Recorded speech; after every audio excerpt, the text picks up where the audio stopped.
Something you brought up just a moment ago was about the shadow.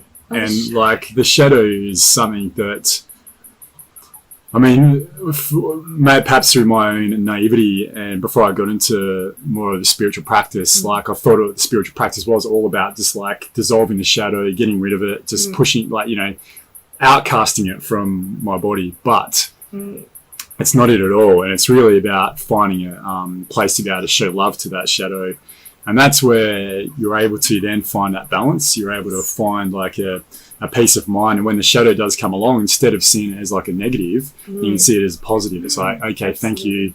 What are you here to show me? Like, what is this? And I mean, I certainly had didn't go into full detail with you, but yesterday, like a big part of my shadow came up. But in the past, it would have been like, fuck, I'm not doing the work. Obviously, I'm not like where I'm supposed to. Yeah, I'm not spiritual enough. Why am I thinking like this? Yeah. Instead, like, for the, you know, getting into that realm of being able to say, well, no, okay, it's been brought up. What's it trying to show me? And let's turn it then into a lesson, a positive, a motivation even.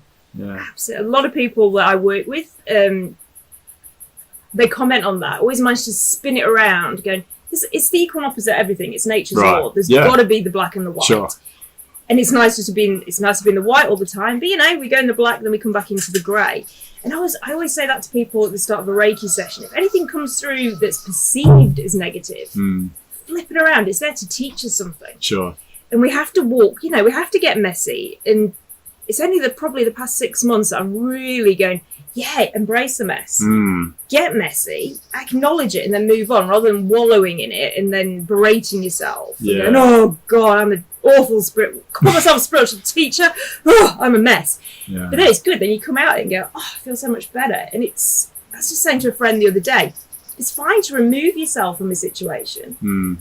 Go and stand somewhere. Go and just scream, fuck off, wow. Yeah. And then just have a massive sort of release and go, oh, I feel so much better now. And then it's done. And then you're back in the light again. Sure. Yeah, it's that very much a thing about just being with it. Yeah, and just acknowledging it. Yeah, acknowledging it, showing it love even, you know. Exactly. And understanding that those aspects of you are most probably coming up because that's something that has always come up in your life ever since a child. Those aspects were there to like help you when you were younger, when you're going through a tough time and you needed to like have like something come up to sort of protect you in a way. But we get to a point, I feel like, as adults where that's no longer needed.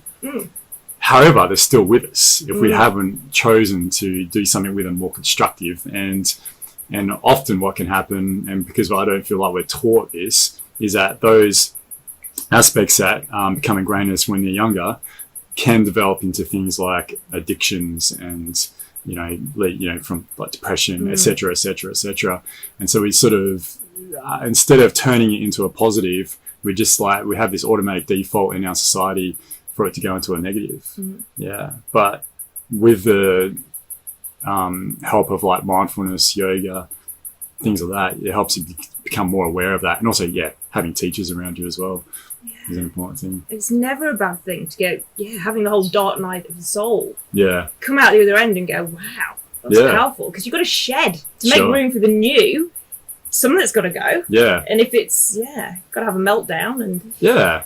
Get to that top of the hill, busting, I had a really cathartic experience with that when I was in Peru, actually. I had a really tough ceremony one night, and I remember I did something that was totally out of character the next day. Like, it was like we had like a little lake set up where we were, and it was like a little dam wall, and I went out, and I just had one of my mates there in the water next to me, and I just said, mate, there's going to be some noise in a minute. And just like 3 massive like yells and roars to like just the sky, and just sort of collapsed on one knee. And talk about cathartic, you know, like it did more for me than, I mean, I've never had any like pharmaceutical drugs or anything to help me with that. But like I just sort of had this knowledge, well, wow, if anyone could have just experienced what I just experienced, being able to just be with that pain that I was in and just to like let it out. It's fantastic. Instead of what we do is we end up what we can do is distract ourselves from that pain instead. And just push it down there. It's like, we're weak if we show that side. It's like, no, it's great to be vulnerable. Yeah. And definitely. Sound as well. Love sound. Sure. Yeah. Sounds so clearing.